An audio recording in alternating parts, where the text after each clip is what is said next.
अरू खालको कुक राख्नु तपाईको रेस्टुरेन्ट अलि सानो भयो ठुलो बनाउनु हैन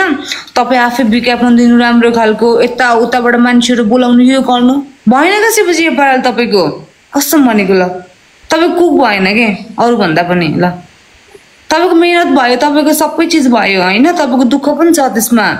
तपाई दुःख अनुसारको परिश्रमको फल पाउनु भएन के तपाईलाई के चाहियो भन्दा सबभन्दा मेन राम्रो कुक चाहियो क्या बुझ्नुभयो बरु चाइनिज नि राम्रो कुक राख्दिनु बुझ्नुभयो अब यहाँ नेपाली रेस्टुरेन्ट खोल्न मैले बुझेको के हो भने तिमीले भने चाहिँ एउटा नेपाली रेस्टुरेन्ट खोल्ने किनकि यहाँ नेपालीहरूले पार्टी बर्थडे खोल्नु नेपाली रेस्टुरेन्ट खेल्नु अलिकति राम्रो खालको नेपाली हुन्छ नि भक्करको यो युवाहरू के कस्तो राम्रो कुकहरू गर्छ 22 स्टार चल्यो यस्तो दामी कुकहरू राख्नु न शिवजी ल त्यसपछि भन्नु त ल चल्दिन भने कसम भनेको ल मैले तपाईको नोक्सानी बेर्ने भए ल नेपाली खाना बनाउने नेपाली खाना परिया जस्तो मोमो छोइला हैन सुकुटी सबै चीज बनाउनु सबै नेपाली मात्रै हैन चाइनिज जापानिज कोरियन सब चीज क्या सबै चीज इन्डियन फुड पनि पाउँछ सबैकोमा हैन सबै चीज त्यति गर्नको लागि त यहाँ कम से कम 2 करोड लगानी गर्न पर्छ हो 2 करोड त्यत्रो खोल्नको लागि तिमीलाई कति छ सेलेरी यहाँ एकजना कुकको सेलेरी यहाँ 2 लाख 2.5 लाख दिन पर्छ यहाँ महँगो छ नि त जापानमा कम से कम 3 जना 4 जना बाहिर 2 जना भित्र 3 जना बाहिर 3 जना 6 जना स्टाफ राख्दा 2 दुना 4 2 त्यहाँ 6 2 4 10 लाख सेलेरी जान्छ सेलेरी मात्रै अनि भाडा हुन्छ तिम्रो 100 मन यानी कि 10 लाख भाडा 10 देखि 15 लाखको भाडा हुन्छ त्यत्रो रेस्टुरेन्टको अनि 10 लाख अहिले नेवारी सेटहरु चल्छ नेवारी खाजाहरु नेपालीहरु तर यहाँ रेस्टुरेन्ट तिम्रो लगभग हामीले 70-75 सिटको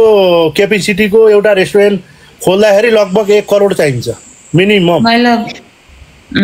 तँ त नजानेर मैले थोडी हो र सबै म त आफै सेफ हो एउटा सब थाहा छ तर पैसो चाहियो नि त अब यही मैले रेस्टुरेन्ट यो मेरो सानो लिँदा त कति 40 लाख रुपैयाँ खर्च भएको मेरो यो बसमेसरसँग पैसा माग्नु एउटा टिकटकबाट साथी भनेको नि टिकटकको लागि मात्रै हैन उहाँहरुसँग माग्नु सुपरम्यान हुनुहुन्छ तपाईको लागि ज्यान दिनु सुपरम्यान हुनुहुन्छ के चाहियो एसएनटी हुनुहुन्छ जापानमै उही एसएनटीसँग अलिकति आइडिया लिनु आफूले नजानेको कुराहरू म त तपाईँ जापान ठाउँमा भएकै माको माल गरिदिन्थेँ खोका बाबुदै हुनुहुन्छ तपाईँको लागि ज्यान दिने सबैजना छन् नि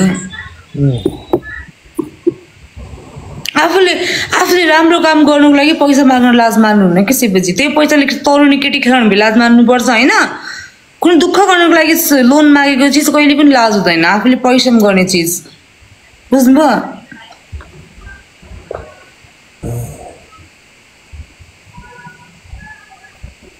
मैले पनि आउँछ मलाई अरे केटा बिग ब्याच राखेर कति आउँछ र भन्छु बढाए 4 लाख 4-5 लाख रुपैयाँ आउने हो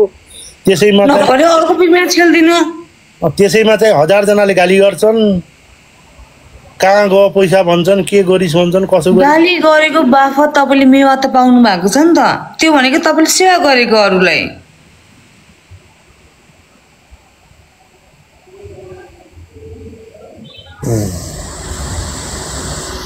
कुरा त भ्यूमा सही हो है यो कुरा त एकदम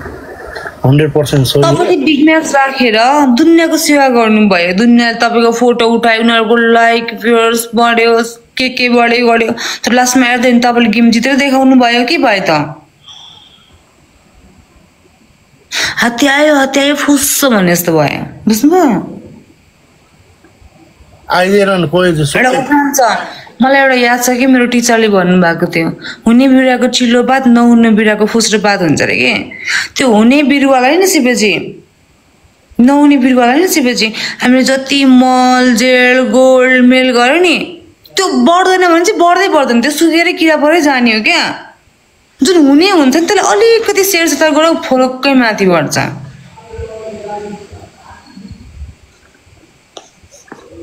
त्यस्तो भावुक नहुनु न शिवजी मैले जस्तो तपाईलाई कुरा शेयर गरेको जस्तो नरुनु न प्लिज मन सानो नगर्नु भावुक चाहिँ नहुनु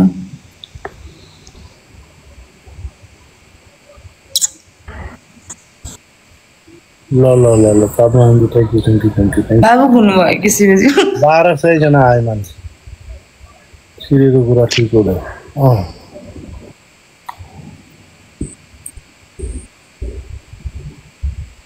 एउटा राम्रो पार्टनर मिलेर एक्लै खोल्न नसके पनि एउटा राम्रो पार्टनर कस्तो छन् यहाँ यसरी गर्ने यहाँ गनाउने यस्तो पार्टनर हुन्छ शिवजी एउटा एउटा मैले राम्रो चिनेको मान्छे आउँदैछ त्यहाँ जापानमा होइन त्यसलाई तपाईँको एकछिन हात धुन्छ त नाकमा हात लगायो कि एउटा राम्रो मान्छे आउँदैछ कुक होइन बुझ्नुभयो त्यसलाई एकछिन तपाईँकोमा 2 हप्ता जति राखेर विचार गर्नु तपाईँको दोकान मालामाल भएन भने बढेको मैले बिहोरेँ ल रेड बुल हुन्छ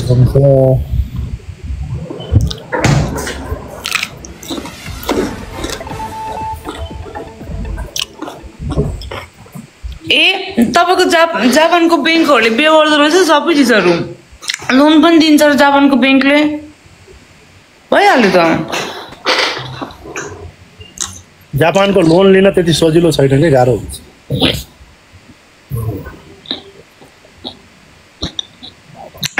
लोन लिने चल्दैन भने सिधै खुम्लो भएको नेपाल टल्दिने तिम्रो घरसम्म पिच्छा गर्छ यहाँ कहाँ त्यो छोड्छ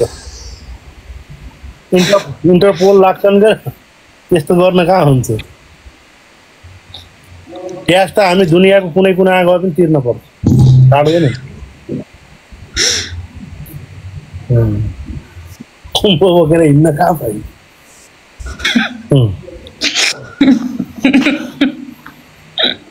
कुम्लु बोकी थिमीतिर होइन कहिले मसँग गेम जिते एउटा अभियान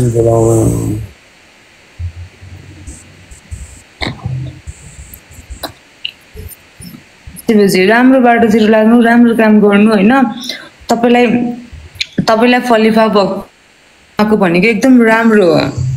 हामी त्यसमा कुनै पनि हामीलाई पनि केही चिज दिनै पर्दैन तपाईँ खुसी हुनुभयो त हामी खुसी भयौँ क्या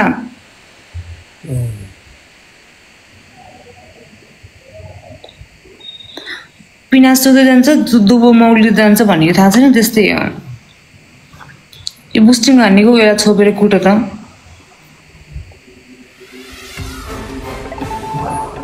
धोका दिन्छन् के बिजनेसमा धोका दिन्छन् धोका दिन्छन् भनेर अनि चिप खाएको लागि सेफ राखेको भने जतिका आउँदैनन् सोचे जतिका आउँदैनन् आफूले कतिलाई गरियो कोही आएनन् त्यस्तो हुन्छ गरे जतिका आउँदैन बरु यस्तै रेन्डमली 2-400 को खेल्ने रमाइलो हुन्छ होइन बरु यही ठिकै छ यो तपाईँकोमा एउटा फलोवर भन्ने आइडी छ त्यसलाई ब्लक हान्नु त